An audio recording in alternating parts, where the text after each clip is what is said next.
విజయవాడ జనసేన ఆఫీసులో 10TV నూతన calendar NTR జిల్లా జనసేన అధ్యక్షుడు సామినేని ఉదయ్ భాను ఆవిష్కరించారు.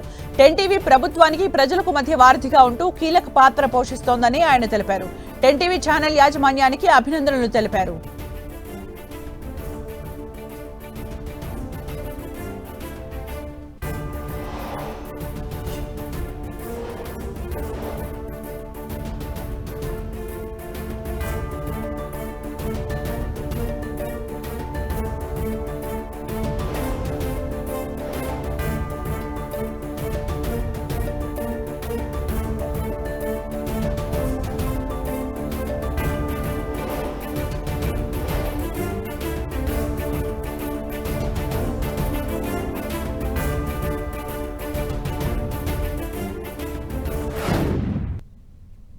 ఎక్కడా కూడా పార్షియాలిటీ అనేది లేకుండా, పక్షపాత ధోరణిలో లేకుండా, మరి ఎక్కడైతే తప్పుందో తప్పును ఒక్కాణిస్తూ అధికారులు తప్పు చేసినా, నాయకులు తప్పు చేసినా శిక్షించాల్సిందని చెప్పి టీవీ ద్వారా కానీ మరి చేసే కార్యక్రమాన్ని తప్పకుండా ముందు కూడా ఇటువంటి సాంప్రదాయాన్ని మరి ముందుంచాలని చెప్పి కోరుకుంటూ మరొకసారి 10TV యాజమాన్యానికి ప్రేక్షకులకు శుభాభినందనలు తెలియజేస్తున్నాం.